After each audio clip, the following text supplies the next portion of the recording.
Advancements in technology have kept communities safe by warning us when a big storm is on the way, but that wasn't always the case. In June, Community Close-Up's Drew Shingen took us back 75 years to the Father's Day tornado that changed Anoka County forever. Whenever you do hear that tornado siren, the threat is real. Well, the first time you hear something, you go, my God, what's happening? I remember as a kid being very frightened of them, and I remember we turn on WCCO radio. I'm meteorologist Matt Brickman in the WCCO TV Weather Center, where the weather watcher is green today with still a little rain left on the way. In fact, we've got a couple of thunderstorms we're watching as well. I think we're kind of to a point where we're so used to hearing about tornadoes that we don't take into account just how destructive they can be. WCCO's Matt Brickman has been covering Minnesota's unpredictable weather for years. An F5 tornado is extremely rare. Most of the tornadoes that we see are EF0 or EF1, and those are still strong enough to do a ton of damage, but when you're talking about an EF5, you're talking about a once-in-a-lifetime event for a lot of places. For Anoka County, that once-in-a-lifetime event was June 18th, 1939. Today, we rely on radar, satellites, and advanced weather networks. None of that existed when the storm hit 75 years ago. In 1939, there was a National Weather Bureau. There were people that were keeping an eye on storms, but as far as communicating that to the public, really your best defense from a tornado was your eyeballs. The person that helped lots of people get to safety and shelter was a guy by the name of Les Mason, who was a coach at the high school and for many years. And in 1939, he was also the guy that did swimming instructions and was the lifeguard at the beach on Rice Beach. He came running up the street hollering, take cover, take cover, take cover. And he'd run all the way from the beach, because over at the beach, he could see what was in Anoka County, all this stuff up in the air.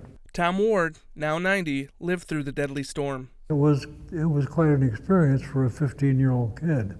The tornado first touched down in Champlin, and when it was making its way toward the Mississippi, most Anokans still thought they were safe. The park here is at the point of where the Rum River behind me and the Mississippi River in that direction come together. Before the 1939 tornado, many people believed that a tornado would never cross the confluence of a river. Not an old wives' tale, but an old belief that if there's two rivers, it's not going to hit, you were safe. And that's absolutely wrong, obviously, and it was proven that very day, you know. So it was said that when it was crossing the river that it drew up all of the water from it into the twister, into the wind, and you could see the bed of the river. After it crossed the river, it barreled through two residential neighborhoods and right down Main Street. And then when it was over with, my dad grabbed me, he says, come on, because we were going to run home, because that's where my mother and my two little sisters and little brother were. And he said, don't step on any wires. So we ran the 3 blocks to home, and we went right past the Army, which was now flattened.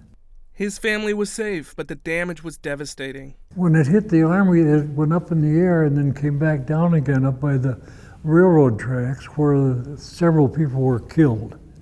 The Armory was at the same location. This one was built years after the 1939 tornado, but it replaced the one that was lost. And it was a serendipitous sort of thing. You call it a miracle, call it whatever you want to. But in town that day was a convention for the American Legion. People from across the state were here in Anoka, and they were going to be having their meeting inside of the Armory. And they decided to have the meeting in the high school auditorium. And so they moved it there, and nobody knows why. But for some reason, they moved it there. And if they had held it there, this building was completely destroyed, and the death toll could have skyrocketed. The twister was only on the ground for 5 minutes. But from this footage from days after it hit, it was enough to devastate Anoka. In the city of Anoka, over 240 houses were damaged. Obviously, like immediately, there's just trees covering the streets. Houses that were flattened, most of them with the roofs off, trees down. The biggest damage took place up by the railroad tracks, where after it hit the Army, it bounced down again. For years afterwards, you could drive through Anoka and know exactly where the tornado swept through. You could see the path right straight through the town because of all the trees were gone. 75 years later, trees have regrown and the city has rebuilt, but the impact remains. What's significant about it as much as anything is, I mean, people always remember those sort of community devastation events. And it's something that all of the community experienced, whether or not they had a family member injured or died or their house was devastated. They certainly were probably a part of the cleanup. They certainly experienced the aftermath of it, and they saw the devastation. And so that's why these things are so well remembered. Today, the Anoka High School team mascot is the Tornadoes, and that comes from this 1939 tornado.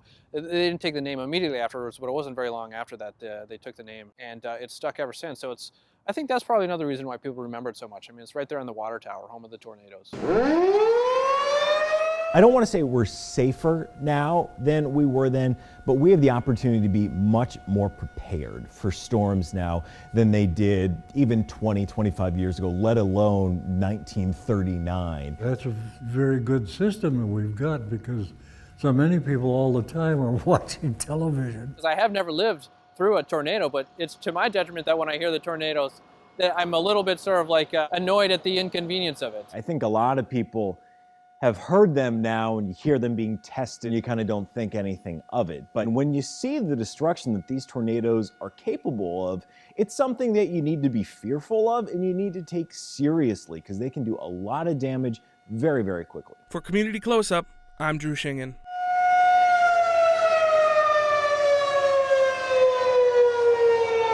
May marks the 50th anniversary of the worst tornado outbreaks in Twin Cities history when 6 tornadoes touched down in one day, 2 of which hit Anoka County.